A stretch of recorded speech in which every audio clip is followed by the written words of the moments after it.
All right. Welcome back to the Forfeit Fatherhood podcast, a podcast for fathers by fathers, where we talk about the four pillars of fatherhood, which are faith, family, finance, and fitness. And we've been talking for the last few episodes about work-life balance or work-life harmony, as I like to call it. And like I said in the intro, man, I think we got one of our most decorated, decorated guests today. Um, the intro was a little longer than a typical intro, but man, he's doing a lot of things, and I think that's really important for us to have him here to kind of share his experience in fatherhood and in business and in life in general. So, Danny Lehr is our guest today, and I'm excited to have him. Danny, how's you doing, brother? Oh man, it's good, Rod. I was telling you, we had a holiday party here today. So, it's 1 o'clock and I've already been, probably about 5,000 calories of cake in. So you're fired up right now, ready to go. Oh, dude, yeah, I got some espresso to follow it up. That way I don't need a mid-show nap.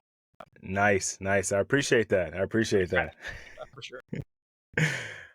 So Danny, what you for those of us that don't know you, like I mean after the intro, I'm sure they've got an idea, but would you tell us a little bit about yourself? Sure. So I live in California in the Sacramento area.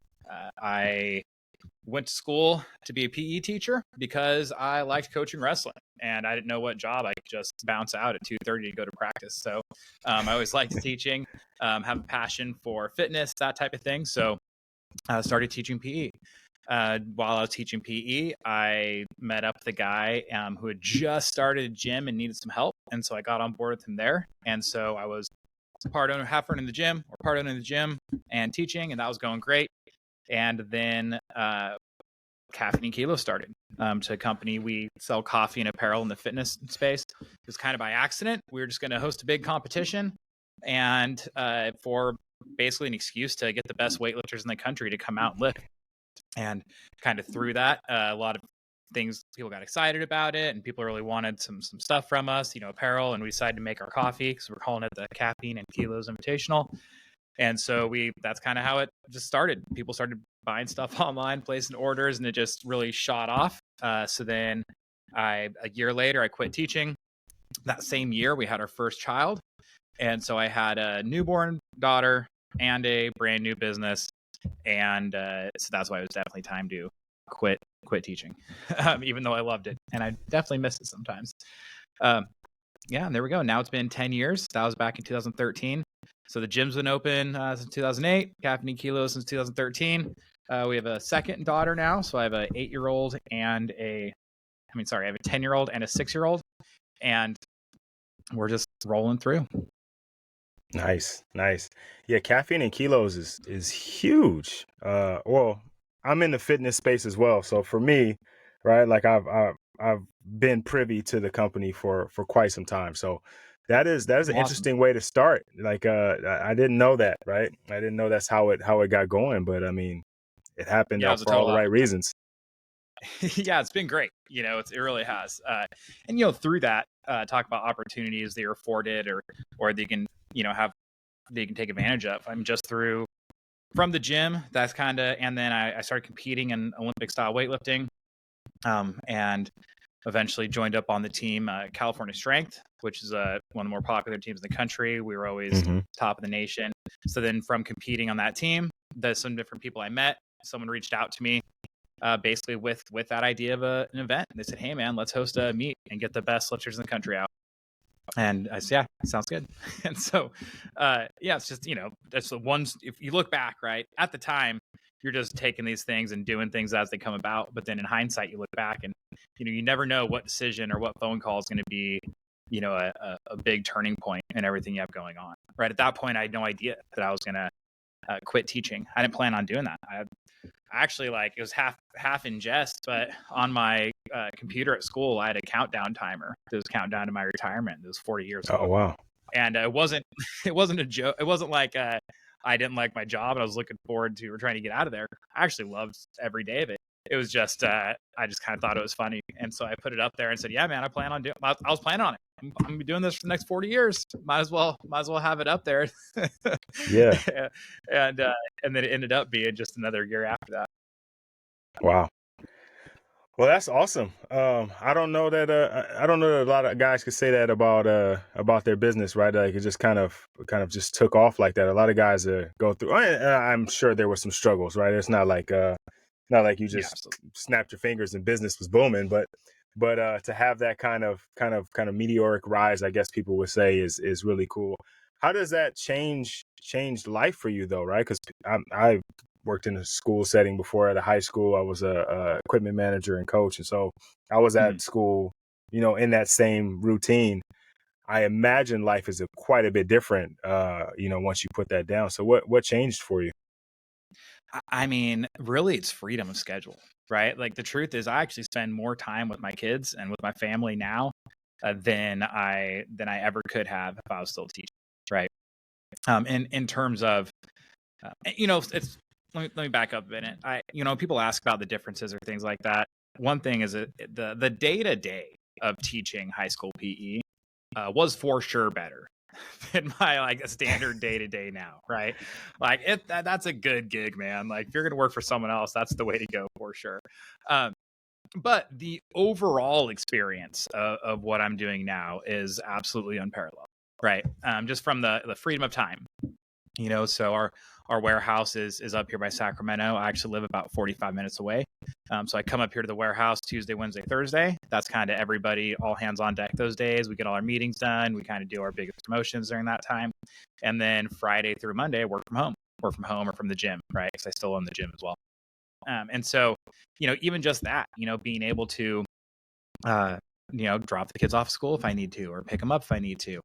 Family vacations, if we're going to go up to a cabin, when they say the kids are off school, uh, you know, we can go. Like if I don't, if I'm gonna be gone for a week, and just go up there and I can work a little bit from there. Uh, so that's been great. Also, just the travel and the people I've met along the way is absolutely awesome.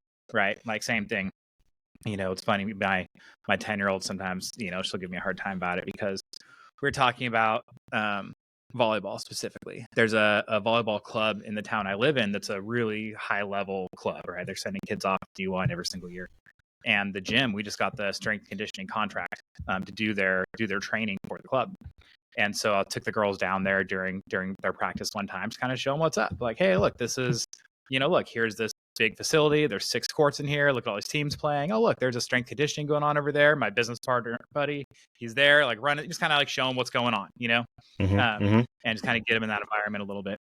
And they're asking about volleyball and said, oh, is that sport in the Olympics? And I said, yeah, it is. Actually, I have a friend who has a silver medal in volleyball, for the U.S. She played for the U.S. and in 2012, won a silver medal in the Olympics. And my 10-year-old's like, oh, someone got, of course you do. You know everybody, or this type of thing. I was like, Maddie, I wasn't saying it to like brag. You asked if it was in the Olympics. And I was just saying, yeah, I know, my friend Kim Glass, she's actually fitness based. She's down in LA and does personal training and just online training now and stuff. And yeah, she has a silver medal in the Olympics for volleyball. That's all I'm saying, man. Yeah. Um, but like that type of thing, right? Like, knowing her and just different people in the fitness industry specifically, but just, um, I love people, meeting people, talking to people, helping people. Like that's the stuff that really drives me and gives me energy. And so the ability to kind of travel around the country and meet people and see different things has been awesome. Yeah. Yeah. That's really cool, man. Like being a coach, you get the opportunity to meet so many like great people, right? Like it just in Yeah. working where I worked over the last 13 years or so, a lot of really good athletes come out of the Inland Empire. So I've had the privilege of Yep. working with a lot of them. And my youngest daughter is like annoyed by it at this point. Like she's like, Yeah. "Oh, I bet you know them. Oh, okay." Uh-huh. Like she's so over it. My oldest daughter thinks it's really cool though, right? Because now she feels Sure. like she's like a little celebrity.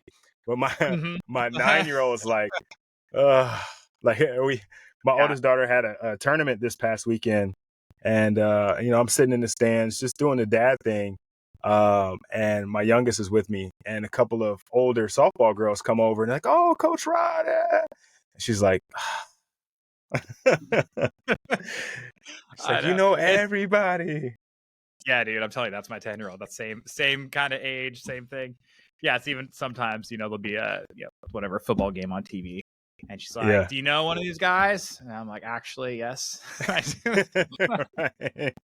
Because I Uh, mentioned lifting for Cal Strength. Well, one thing that Cal Strength does is they do a combine prep program. yeah. Yeah. Every year they get in a dozen guys, train them up, and out of those dozen, 9 of them get drafted, and 6 of them are in the NFL for a couple years, and 3 or 4 of them are in the NFL for a decade, right? And so, Right. over that happening, 10 years in a row, and every year, you go out and you talk to the newest, class, and I've met almost all those guys. So anyway, yeah, it's pretty funny. Yeah. It's fun though. It's fun because now she makes a Yeah, joke of it. So like, because one of the girls, I think I started training her when she was 8 or something like that, right?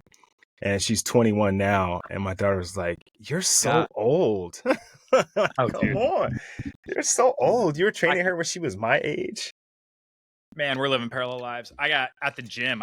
We got probably a dozen members of the gym that were my students when I used to teach.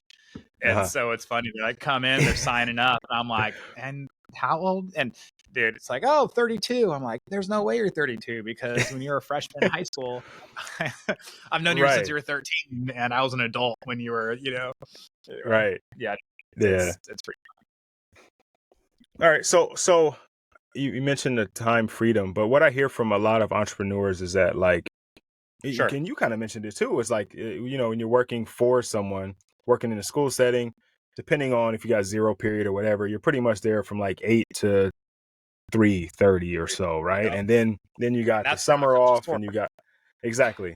You got the summers off, you got winter off, you got, all these times off, right? But for somebody working a 9 to 5, a typical 9 to 5, they're grinding and working quite a bit harder. But what I hear from entrepreneurs though is like you're working 24/7, right? Like you're always yeah. working. Like the business is always happening. And so they find it difficult, a little bit more actually, more difficult to manage that. How are you managing that? Well, my grandfather actually was an entrepreneur. He has a really actually an interesting story. He's passed away now, but like he was dirt poor as a kid, right? I'm talking like at one point his parents couldn't afford to feed him, and they put him and his brother and sister in an orphanage for a couple months because they couldn't afford food, right? Like it doesn't get much worse off than that, right? Then Right. he, as he got older, he started a business and bought some commercial properties or bought some land and built some buildings. And by the time he was of retirement age, doing pretty well, pretty wealthy from it, right? But anyway, so that's one of the things that always made me interested in business was seeing what he was doing and working with him from a young age. He'd on a Saturday be like, "Hey, Danny, want to come work today?" "Yep, sounds good." And I'd go out there and I'd help him, whatever. We'd split a building in half so we could rent it out to 2 different tenants or whatever. And I always thought, I was like, this is interesting, right? Like he's just doing this thing. It's a different way to make money than what most people talk about, what you see. It's not just going and getting a job and stuff.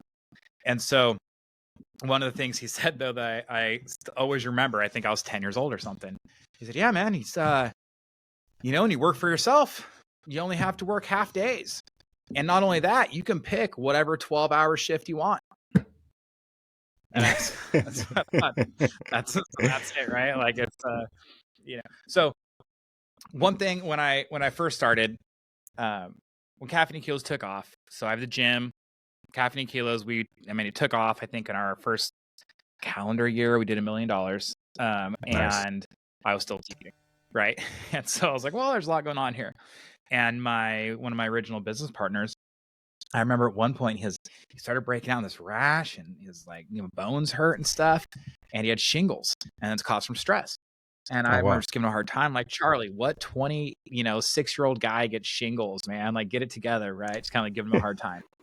And you fast forward 6 months or so, and all of a sudden I realize I have all these bumps all over my chest and arms and my neck, and they're like red and itchy, and there's hives. And it was from stress. I was having stress hives, and I'm like, "Oh man, Danny, what 29-year-old guy or I'm a 30-year-old gets has to take Benadryl?" So I was taking, my wife's a nurse. She's like, "She's taking antihistamine, man." So I was sitting here, I'm taking allergy medication every day, but not because I had allergies, but because I had stress hives, and the antihistamines were the only way to calm it down. And so that was kind of an eye-opening experience for me, where I'm like, all right, I got to figure something out, right? Like, this isn't sustainable. This is so silly. Like, this is completely counter to all of my beliefs, as far as, if you have some sort of a health issue, I think you always address it in order. You should address lifestyle, nutrition, supplements, and then pharmaceutical if you need to. But I was going the opposite. I was in the standard American thing, just going straight to the drugs, and overlooking the other order of things, right? And so I said, okay, well, I need to figure this out. And so I'd been reading quite a bit, because once I quit teaching, I was like, well, I got to figure out how this business thing works. And so I started reading all these books. So one of the books I came across was by a guy, Craig Ballantyne. And Craig's first book's called The Perfect Day Formula. So I read The Perfect Day Formula, and I started implementing it, and it completely changed the way I did things. And then I was speaking at an event, the Fitness Business Summit, by a guy Bedros Keuilian. And Bedros said, hey, I need you to meet my friend Craig, and took me over and introduced me to Craig Ballantyne. And so then started talking to Craig. We kind of hit it off. So then we're friends.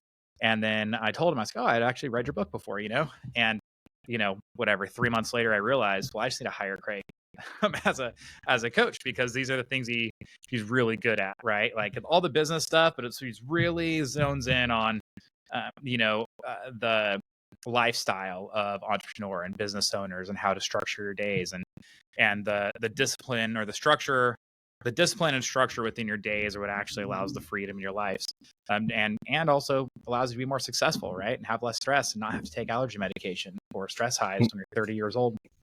So why I kind of have followed on and off, more or less, his systems, and I kind of take the majority of them. So what I really recommend the most people is from his it's like a second or third book, but it's called The Perfect Week Formula. He realized that he wrote the wrong book in the day, and that really this way of doing things in a week format is better. So we just get into it if you want. So first thing you do is, on Sunday, you take half an hour on Sunday, and you say, okay, this half an hour on Sunday, I'm going to plan out this upcoming week. So in that 30 minutes, first thing you do is you write a list, and you make a list of everything you need to do this week. Like, what's a to-do list for this upcoming week? Then you put it in priority order. So what is the number one most important thing? If I get nothing else done this week, what is the one thing that I absolutely have to do, right? Like, what something is going to move this train forward? And so you take that list, you put it in priority order. Then you put that off to the side. Now you look at your calendar for the week. And what most people do is work, and then outside of their working hours, they try and squeeze in everything else. They try and squeeze in time with their families. They try and squeeze in time to go to church. They try and squeeze in their exercise. They try and squeeze in a hobby, these types of things. Well, that doesn't work. That system tends not to work. What actually happens is you put work as a priority over those things. And if something's running late, you don't get to those other things. And you get these entrepreneurs that are burnt out because they haven't had a hobby in the last 5 years, and they only work out once a week, if that, and they start gaining weight, and they're not happy with themselves and this whole thing. And that's when the stress really starts to compound.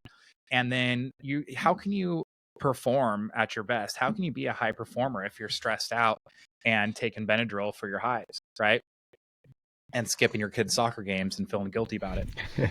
So what you do is you do the opposite. We take that entire what's normal, and you flip it upside down. So you look at your calendar for the week, and you say, okay, first things first, the one block I'm going to put in right off the bat is the first block of the day. Because a lot of people have these morning routines, and morning routines are fine, and all that stuff, whatever, meditating and reading, and for the last 6 months, all everyone talks about is cold plunging, and getting outside and getting some vitamin D. All those things are good. I believe that all those things are highly beneficial. However, when you first wake up, the first 90 minutes you're awake, you have the most discipline you will have for the entire day. You have the most creativity you will have for the entire day. And also, nobody is calling you. Nobody's expecting you to reply to texts or reply to emails. That first 90 minutes of the day is your most productive time for the entire day. So that's the first thing you plug in every single day, or for the, whatever, Monday through Friday at least. I also recommend Saturday. You plug in that 90-minute block, and that's your magic time. Okay. And during that magic time, you work on your most important task. That is all you do during that time. What is my most important task? You don't open your emails. You don't look at your phone. You don't do those things. You work on something that actually moves some things forward, right? Because as business owners, we tend to be reactionary all the time because we get stuck in a cycle of putting out fires. So first thing in the calendar, you put in that magic time. Boom, 90-minute block where you can work on your most important task. Then the rest of the work kind of takes a seat, right? And what you do is, okay, what is something I'm going to be doing, family time every single day? So like for myself, we eat dinner pretty early at 5 or 5:30. And so my goal, I am home by 5 o'clock every day. And so that goes in the calendar, right? Boom, Monday through Friday, home, like 5 o'clock, dinner with the family. Boom, it's in there, right? That's the first thing I put in there, besides that little magic time at the beginning of the day. Then I say, okay, how many days a week do I need to exercise? Well, I'm going to work out 4 days a week for sure. So what 4 days at what times? And you put that in your calendar and you plug those things in. Now we've got our family time. We've got our exercise in there and say, okay, now if I don't do some sort of a hobby, I'm going to go nuts. So whatever that is, again, along with cold plunge the last 6 months, you're probably playing pickleball. You're probably alternating sitting in the cold plunge and playing pickleball. And so, whatever. So maybe you can't play pickleball every day, but you know what? On Saturday mornings, a group of people get together, you and your buddies get together and go smash on the old ladies. And so you make sure to put that time in there as well. Right. Yeah. So now you got your dinner with the family, you've got your 4 days of working out in, you've got your hobby, your one day of golf that week or whatever, all that stuff's in the calendar. So you got your self-care, family time, and exercise. And then, if you're married, you probably should do something nice for your wife, right? So let's go ahead and plug a date night in somewhere, wherever that fits in. Maybe you don't do it every week, maybe you do it every other week, whatever, but make sure that there's something in there that you're doing for your spouse. Keep that relationship squared away. Now, all that stuff's in your calendar and that stuff's done. And because those are the things, if you don't do those, all the other stuff you're doing, you're going to be putting forth a 70% effort at best anyway. So now they've got those in there. Now you look at your calendar and you have these openings and you've got all the open spots. So then you pull up that list again and you go from the top of the most high priority task first. Also, if you have set meetings, right? Like that's how my week's organized. On Monday, I have 3 or 4 meetings. On Tuesday, I have 1. On Wednesday, I have 3. And like, I know exactly when those are. They're all blocked together, right? They're not spread out throughout the day. It's like this, I have these 3 meetings in this hour and a half block, right? But so you have this white space. That's the time where you're not in meetings. You don't have other stuff going on. And then you go down that list. Highest priority thing, number 1, where does that fit in the schedule? And then number 2, where does that fit in the schedule? And you go from being a lister to being a scheduler. Because if you're just doing these to-do lists all the time, people tend to have rollover tasks, and that's a whole other issue. So you just go through and you schedule all that stuff in. And then what happens, here's a question though, what happens if you get to the end of your list what happens if you run out of calendar space before you get to the end of your list? Well, then something needs to change. Either those tasks on that list just shouldn't be done at all. Maybe you don't need to do those. Because if they didn't even crack it into the schedule, then so that those lists, those things, you need to either automate, delegate, or eliminate, right? You figure out a way to have those things, done with technology. Someone else can do them, or just not do them at all. And sometimes maybe they roll over the next week. But if something's on that list for more than 2 or 3 weeks in a row, then you're probably just doesn't need to be done, right? Right. Or for sure, you're not the one that needs to do it. And so. Now your system's set. Now you got your week all planned out. You got your week set up. You got your magic time in the morning where you get your most important task done. You've got your exercise in. You've got your family time together. You've got your time with your spouse. You got your hobby in there. And then you've got the work that fits into work blocks around that time. I love it, man. So I've read I think two of Craig's books. So I'm familiar, and I schedule my life. Like I tell people all the time, like if you can Yep. master your minutes, you can master millions, you can master your family. Like that's got to be one of the most important things to you. Um, and that's how you Yeah. kind of take control of your own destiny is getting ahead of it. And it's a free app that everybody has on their phone, just automatically comes with it, just a calendar. You don't have to pay Yep. any monthly fees. There's no Oh, there's no ads. Like it's just there. dude, I'll Um, tell you what, talk about saving your marriage also, you get that shared calendar. I mean, if you're like me, my wife, she runs my social calendar, right? Like if there's a kid's birthday party or there's something like that's going on, I don't know what's happening if it's not in the calendar, right? yeah, And yeah, so, but also when you're setting your week up ahead of time, right? Those things are already in there. And so yep, that's not the situation of, oh, I didn't make it because I, got stuck at work. It's like, no, man, I knew that was in there. I planned my work around that, right? yep, yep. It's just like a doctor's appointment or something like that, right? When you put it on your calendar, Right. you don't I, miss it because you yep. schedule around it. You figure out, hey, I got a doctor's appointment on Wednesday at 2 p.m. Nothing Yeah. else goes at Wednesday at 2 p.m. The doctor owns that time. It's funny as you were saying that, I can see my phone from here and it scrolls across the top as my wife is asking, did we have anything booked for Friday night? Just There we checking on go. my calendar, right? Because we don't, or else it would be up there. So she's probably trying to schedule something right now. Yeah. Yeah. No, that's exactly, dude, that's exactly it. And like, we know, like, we just have that understanding, right? Like, if it's not in the calendar, like, I didn't know about it. Like, just assume Right. that's true. Right. And I'm doing the Yeah. same for her. Like, if I'm not spraying anything on her. And in fact, sometimes it goes the other way. Yesterday, I, Tuesday, Tuesday, having one of my like main admins at the gym is leaving, which is fine. And so we're shifting those responsibilities over, but like she's been doing this job for us for like 7 years, right? Like I don't even know how to do half the stuff she does. And so one of the things, like she runs our payroll, dude. I could probably figure it out, but like I don't know how she does it, right? And so Right. I was Right. like, all right, we gotta like meet up and get this squared away. And so I had that planned, and then we had to move it anyway. And so I moved it in the calendar, but I don't think I mentioned to my wife because she's a nurse, she works nights, and so if Mhm. she's working, 3 nights in a row, we see each other for 45 minutes like we see each other at the dinner table Right. pretty much. And so anyway, I realized like Tuesday at like 2 o'clock in the afternoon, I was like, oh man, totally forgot to tell her that I'm meeting up with her tonight. And so I just texted her, said, oh hey, I don't know if I told you or not. And she goes, oh, you know what, you didn't, but I saw on the calendar, so it's all good. I knew. I was like, There man, you go. there it is. So Yeah. it can go both ways, right? Like, the only reason why I know when my cousin's birthday party is because she put it in there. And sometimes she'll look in there and see that I have something going on for work, or when I have to travel for work. First thing I do if I find out I'm going or find out I might need to go is I just put it in the calendar, right? So it's Yeah. in there. So we're all on the same page. Everybody knows what's going on. Yes. What's a cheat code? It's a superpower, whatever you want to call Oh, it. dude. But that calendar is the way to go. And when we're talking about work-life balance and work-life harmony, it Yeah. allows you to be very intentional about your time too, because the time Yeah. that's scheduled for whatever thing, that thing gets your undivided attention because you don't have to worry about other things bleeding into it or trying to send a quick email while you don't have to because you've already got time dedicated to those other things. Yeah, man. That's it. Nailed it. Yeah. So how many kids you got now? Two, two Two. daughters. That's right. That's right. Yeah. That's right. Yeah. You First got grade and fifth grade. nice, nice, nice.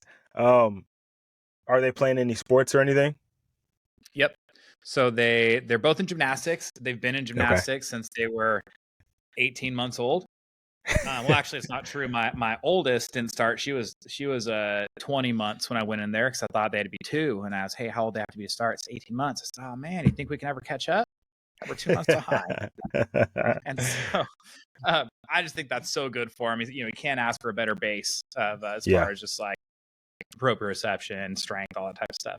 So both my girls started gymnastics when they were a year and a half old. They're both still doing it, not competitively.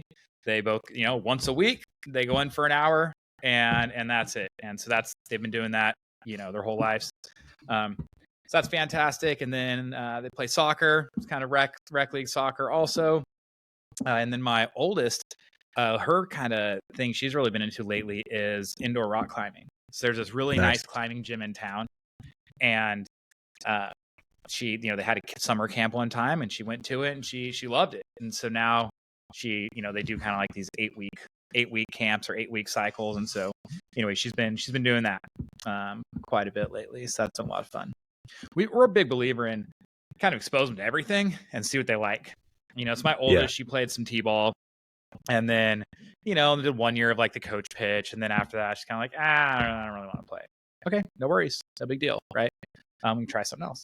And so that's kind of how we approach it anyway, right? Try and expose them to everything, and if they don't like it, that's all good. If they like it, we can keep doing it, and just kind of roll through things like that. What about you? Yeah, no, I agree. My daughters both play softball now, but they've tried everything. They both started with gymnastics because it's just like, I feel like that is the perfect foundation for an athlete, right? Like just the body awareness, the being able to support your own body weight, balance, coordination, injury prevention, all that stuff is super essential, especially for a young person to build on. They did that. They did that for a few years, 3 years. And then we got to a point with my oldest daughter where they're like, hey, we really want her to come to the academy and start getting into her competitive team. She's pretty good.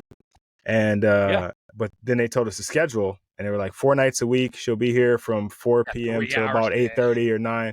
And I was like, yeah, she's 6 though, or 7. Like, not doing that. Yeah, we're not signing up for that. So we pulled out of gymnastics. They had tumbling, so we did tumbling for a while, just for the same reasons, to keep it going. But they played soccer, they played basketball, they played like I said, they played softball, volleyball. My youngest does water polo as well. So we try to keep them. Yeah, water polo is a beast. Water polo is the dirtiest sport, man. Like it is. It is. Like it is hard. Yeah. So she's still young though, so it's still splash ball. It's still fun. They haven't started pulling each other underwater intentionally yet. Just let her know. Refs can't see under the water, honey. Let's grow those toenails out. Right? Everything is legit under the water. It's like I coached wrestling for 10 years. And like, dude, that's how you win, right? Is like, it's funny. Other sports like these, they'd be considered dirty, but in wrestling, it's just considered being competitive. Like it's because like no one's gonna let you pin them unless they're either in pain or like can't breathe or something, right? And so it's like that's like rule number 1 is like if the ref can't see it, it's legal.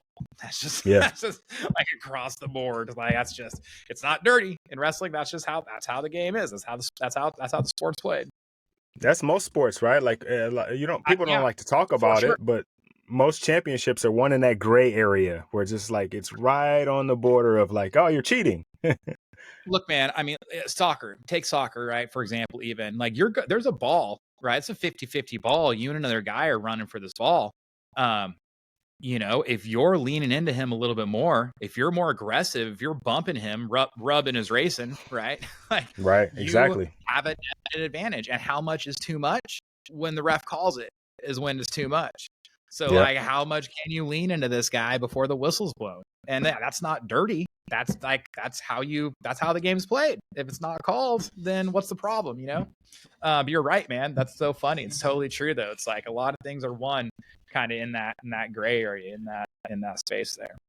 Yeah. Like the Patriots are probably one of the best, most popular examples of that, right? Because every year they're changing the rule because of the Patriots. Like, you know what I mean? Like the rule changes are coming out just based on their season. Like, all right, we can't do this anymore. We can't do that anymore. Yeah, just a little Tom Brady likes to take a little air out of that thing, man. It's fine, just a little bit, right? Because you got to think how many times before that had that been done before somebody was like, you know what, this ball feels weird. How many years have they been doing that, right? Exactly. It's just the little things, right?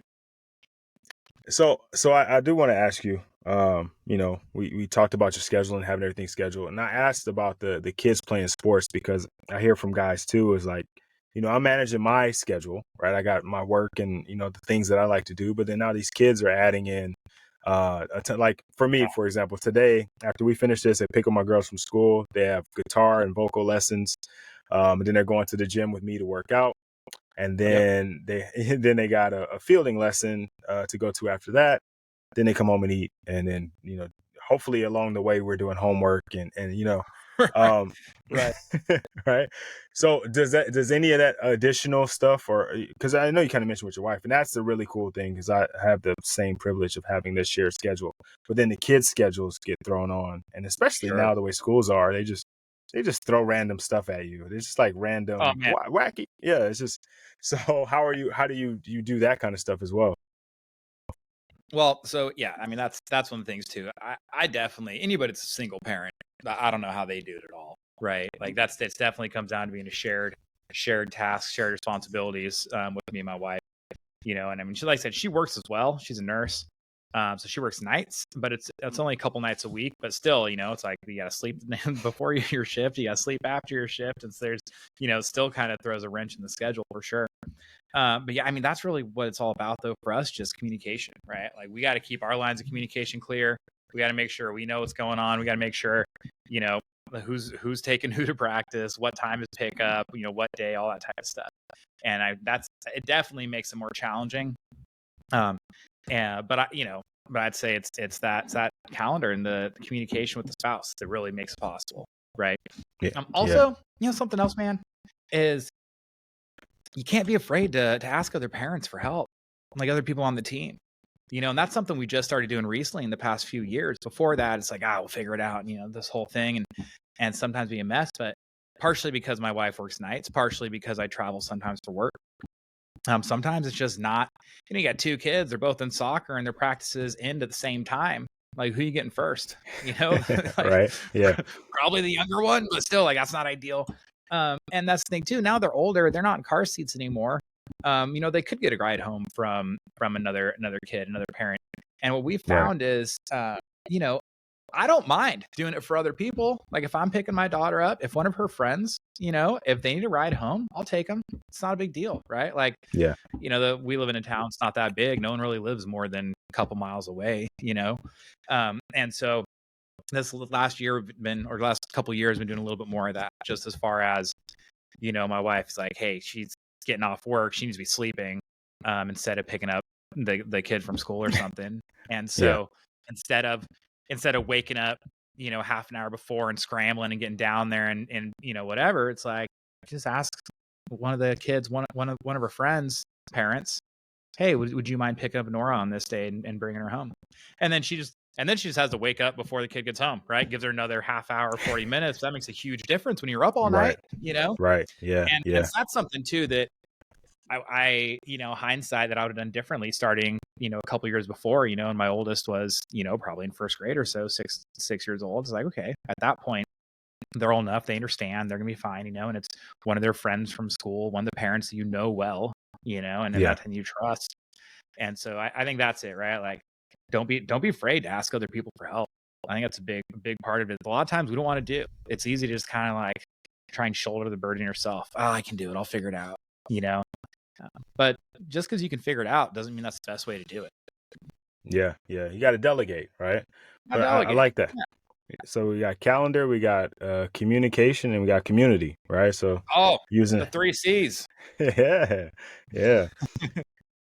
Let's see if we can find another C in there. Just like you have the 4 F's, so we got the 4 C's now. Yeah, let's see if we get another C. I got one in mind, but let's see if it gets there. Okay. So you mentioned community. Huh? Is it cake? Well, for you it is, because you just had the Christmas party. So Christmas cake, we make it 5 C's. Dude, so funny. Like, so we're in the fitness industry. Everyone here actually eats pretty healthy, brings their own lunch every day, this whole thing. And then it's like, oh, it's party, it's like, oh, dude, there's cake out there. So it's the whole thing. It's a cheat day. You got to go in. It's Christmas, right? We'll just get it back. We'll get it back tomorrow. Don't worry. All good. Yeah. So you mentioned it with community and like the people on the soccer team or kids that go to school, families that are in the class and things like that. In terms of building a community, do you lean on any family or anything like that as well, or is it just whoever's kind of in that area already? Yeah, so we both live pretty close to where we grew up, and so our parents both live in the next town over, right? So they're whatever, less than 10 miles away. And so mostly it's not like pick them up, take them home type thing. But, if we need someone to watch them, like babysitting type thing for an extended period of time, or even overnight occasionally, that type of stuff. They're more than willing to help. And then my brother actually lives down the street from me, and he has three daughters, and they're all a little bit older. Like his oldest is a freshman in college. And so anyway, same thing there. We've had a situation where we're gonna be gone or something, and with the girls, like, oh, actually, we'll just have, like, they can stay at my brother's house, because they got those other kids too, and just for the one night or something like that. So we definitely, family's been a big help for us. Kind of similar as like we try not to rely on it too much. Try not to just use it all the time or overuse it or take advantage of it type deal. But Yeah. you know what? When the time's right, don't be afraid to ask for help. Yeah. Yeah. Yeah. It's been huge for us with as many things as we have going on here, between me and my wife. My father-in-law lives with us, and so we lean on him from time to time to Oh support yeah. us, and running somewhere to pick somebody up, or Yep. just be home can you be home for a couple hours until we get there to just make sure the girls do their homework, and it's been huge. But I Oh, still struggle with asking for help. Like, yeah. my wife and I were talking about it earlier. My oldest has practice on Saturday. We're also having like a Christmas party that day, so I got stuff I got to Sure. do. She's like, well, maybe my dad can take her to practice and you can go do your stuff. And I'm like, no, I'll figure it out. No, I'll Yeah. get it. Don't worry. Yeah. But Well, they're just, I know what you're saying, man. And another thing too is we're in a great situation for this stuff, right? Like our next door neighbors are really good friends of ours. In fact, they're my business partner in the gym lives next door to me. And before they lived there, actually, there was another couple there, and we were really close. Like we were really close to this couple, this family. And it's kind of fun. Like the lady moved in and she was, single, just had some roommates, and then her roommates got married and moved off. And then she meets this guy, and, and they end up getting married, they have a kid. And like, we're watching the whole thing, man. It was like a movie, right. Like watching her like grow up. Anyway, and they're pretty close to our age. It's not really that much younger. It's just different parts of, parts of life. Anyway, Mhm. so at one point we had to put a new fence in, and so we got a gate. We got like this iron gate. You can see right through it between the backyards. And so the kids grew up just being like, "Hey, we're gonna go next door to neighbor Janice." I'm like, all right. And if she's busy, come back home. Yeah, we know. And they'll just leave out the back door, and then eventually they come back. And so when they moved, they got a little spot out in the country, and so they were moving, and they said, "Hey, man, you know what? We don't want to deal with open houses. They had a baby and that type of thing. Like, just this is how much money we need for it to make our next situation work. Just like pick your neighbors." I'm like, oh, all right. And so that was fantastic. Totally fortunate to be able to do that. And so then Yeah. my business partner in the gym, him and his wife, and they have a son. They moved in next door. And so it's kind of that same thing as like sometimes it's like, hey, I got to go run and do this thing. Kids are home. And so just like, call the neighbors like, hey, is it all right if the girls come over for a little bit? Because Yeah. half the time they just come over there unannounced anyway. So definitely it's nice to be able to have, they're not family, right? They're friends, but it's one of those things where sometimes you feel like friends kind of become family, and the whole community feel. And talk about your father-in-law living with you, man, that community parenting is pretty nice for lots of reasons. And we have a little Yeah. bit of that with our neighbors, and definitely appreciate it. Yeah, for sure, for sure. So the fourth C I was thinking about is I Here it tell is. guys all the time that you have to curate your friends and curate your environment. Like you have to create the environment that you want to thrive in, that you want to exist in. Yeah. And that involves the friends and the people that you have in that environment. And you kind of talked about it just now, right? Like you have your Yeah. neighbors that were cool, but she moved on, and you had an opportunity to bring in who you want to be there, and like you've curated the environment that you want. And I think even in business, it sounds like you've done that as well, because you have these almost non-negotiables in your schedule that don't conflict with work non-negotiables. That you've curated an Right. environment where people understand, hey, Danny's going to be with his kid. Danny has to be home at 5. Like, we're not scheduling anything at 5:30 because Danny's not going to be there. Like, you know, Uh-huh. and you've created an environment that supports that. Um, I think a lot of guys don't think that's possible, but it really is. It's just a matter of prioritizing that for you. I mean, I know, yeah, I personally know a bunch of people that live this way, right? Earlier, I was talking to a friend of mine, Corey G, and Corey has a supplement company and he has a Mm-hmm. gym, and Mm-hmm. he actually was one of the original founders of Muscle Farm, that Mm-hmm. whole thing. And they got, Arnold on the team and this whole deal, and now he's, with Max Effort Muscle, and we're talking about this exact thing, right? It's like, he works out at 4 a.m. every day because he chooses to, right? And the reason why he chooses to is so that his afternoons are free. Yeah. He's like, he's got kids and his kids are a little bit older than mine. And but the thing is, it's like, yeah, dude, he works out at 4 a.m. That way by 6 o'clock, he's done. When we were kids, right? Picture a successful person. What does a successful person look like? And most people would picture the guy wearing a suit, who's Mm-hmm. going to some, in some high powered position at whatever, and has his job where he's, there working long hours, guys, working from 9 to 7 o'clock. And again, wearing the suit. Look at our now currently, what's a successful person look like to the new generation? Usually it's someone who's kind of wearing what they want, right? Mm-hmm. They're wearing t-shirt and shorts, and I work early in the morning, but I'm home for dinner with my kids. It's a freedom of time more than it is, the being busy or the long hours, right?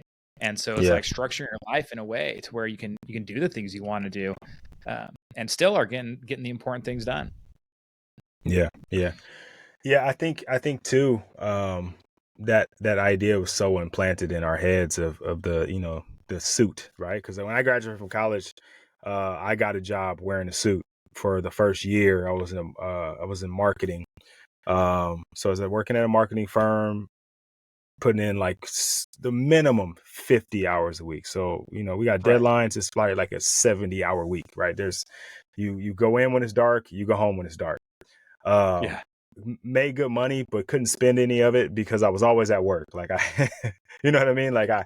I Yeah. hated it. It was really cool though. As a fresh out of college, you're making really good money. You're wearing suits. It looks good to everybody, but I was absolutely miserable. Yeah. And my wife, who was my girlfriend at the time, was like, "Yo, why don't you just do what you want to do?" And I was like, I didn't even think that was possible. You know what I Wait, mean? hold Like on. it, What was that? right? Right? Like it never even registered. Like this is just what I was supposed to do. Like I went to school, got my degree. This is what I'm going to do. What's the next step? What's And, the next step? What's the next step? yeah. Right? And she was like, "Why don't you just like what do you really like?" And I'm like, "I've always liked fitness. I always like working out." She's like, "Well, just go be a personal trainer or something." Okay. Like Yeah, boom. dude. I put in my 2 weeks that day and then start pursuing fitness and have been in it ever since. And but again, I never thought it was real for me that to be, I don't know, wearing shorts and a t-shirt every day. I was Yeah. I know. Teaching PE, that was the life too, right? And I was like, yeah, dude, teaching PE is great. Wearing shorts and a t-shirt every day, whatever. And then, um, spend most of my life in a gym or a locker room. Like, this is pretty sweet. And then I'd gotten Caffeine and Kilos, and I was like, well, I can still do that. It's funny. yeah. It's like, get these meetings. We'll show up to like big, important meetings in shorts and a tank top, and it doesn't matter. Nobody cares because they know, Right. like, they know what time it is. They're like, oh yeah, it's fitness. Like, it's what's up. Like, they just, no one blinks an eye at it. Doesn't bother them at all. They're in a Yeah. suit. It doesn't matter. You don't have to be, because they know what's going Right. on, right? Right. And there's Right. this freedom in that, right? To being like, just being able to wear what you want to wear and be comfortable, and people appreciate that, right? People appreciate Yeah. what it is. Being authentic is what it is. Yeah. 100. I was just about to say that is you get to I've show signed, up authentically. yeah, per se. I mean, I've signed, not to, anyway, what I don't know sounds. Anyway, I've signed $50,000 contracts, in shorts and a t-shirt. It just doesn't Yeah. matter, right? Right. Right. Yeah. Money Nobody doesn't cares. matter what you If you're got on. legit, yeah, if you're legit, you know what you're talking about, you know what you're doing. If you treat people the right way, nobody cares, man. Yeah. Yeah, and that's something for guys to embrace is I think that authenticity piece is um, if you can, and a lot of guys have got to get you got to get permission from themselves to do it. But if you Yeah. can, you got to find a situation where you can show up as you and just Yeah. crush it as you. right? Just be all the you that you can be, you know? Oh, that's absolutely it. I mean, if you're not going to be doing a good job anyway, right? Like if you gotta act like you're someone else. You gotta act like you're someone else to get something done. You're probably doing like a 70% job at best. Right. Yeah. Yeah. Because you really don't even know how to do it that way, Not because that even ain't you. thinking it. Yep, exactly. Yeah. So I got a couple questions that are we've talked about a bunch of stuff on this episode, but the one thing that I like to talk about on every episode, or one question that I ask on every episode, because it is a fatherhood podcast, is what does fatherhood mean to you? I think fatherhood to me means being there for your kids and helping them as they navigate through their lives. Right. And I think that's really it, right? You got to be there, you got to listen to them, and then as they go through stuff, you just got to help them navigate through those. Yeah, you get to be their guide, like the tour guide, right? Like Yeah. I was reading sheesh, I can't think of the name of the book. But it's about branding. I'm talking about companies branding. It's like the story brand. Oh And he was yeah. talking about, Donald Miller. yes, yes. So he's talking about like everyone's a hero. Your customer's a hero, and they're on a journey, and they face some external enemy. But Mm-hmm. every hero needs a guide, right? So you are your kid's guide, right? They're the hero of their own story. They're gonna when they're born, of course, because you're their father, you're like the superhero, right? They see you as a superhero, but eventually they become the hero of their own story, and it is your job to guide them to the promised land, right? Right. You are Yoda, you are Mr. Miyagi. You know what I mean? There's always, in every Yep. story, in every movie, there's always a guide that the hero has to meet that helps them become the hero that they're supposed to be. And I think fatherhood, I think that's a really good explanation for who you are as a father. Um, Not only are you a superhero, right, but you're also a tour guide. Yeah. I mean, that's exactly it, man. That's how I feel anyway. All right, so now if you were to gather, let's say you're putting on a weightlifting competition. Let's say we You got it. where it all started. We're putting together a weightlifting competition, and only fathers can participate, right? But you managed to sell this thing, so every father is there. But right before they get on the stage to start lifting, you have an opportunity to just say one thing to them. The one thing that you want to say to all fathers. Well, I'll tell you what.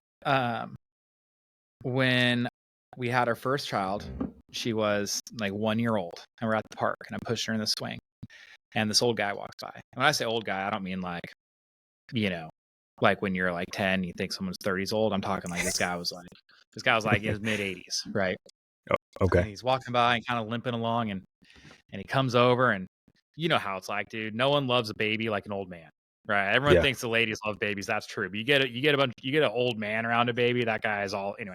So he walks over, and he's kind of like playing with her a little bit, and he just looks at me, and he says, "Hey, I want you to raise that little girl with lots of love." And I said, "Yes, sir." And I don't know what the hell he's talking about. It's like, "Yeah, man, sounds good. Lots of love, right? Got it. Yeah, of course." And then as they're growing up and getting older, and as I'm, like figuring it out also, because that's a big thing too, right? As fathers, we're the kids are figuring out how to live their life. We're figuring out how to be a parent, right? Yep. That's a process for both of us. And so you got to give yourself grace with that too when you make mistakes. Like, of course you are, man. You're learning this too. And so anyway, that's something I come back to a lot. And I think about that a lot. And I tell their parents that a lot too, is so that'd be my biggest advice for all these fathers out there is, hey, when you're, whatever's going on with your kids, if it's a good thing, if it's a bad thing, if it's a lesson they're learning, or if it's something they're thriving in, just make sure you're raising those kids with lots of love. I like that. All right, so that event was a huge success. So you put on another one, but this one you don't need such a big venue. It's going to be a little bit smaller. Intimate. But there's only two competitors in this one, and they're your kids. What do you want them to hear? Oh, just in general? Yeah, I mean, you're standing up in front of them. You're. What do you want them to hear?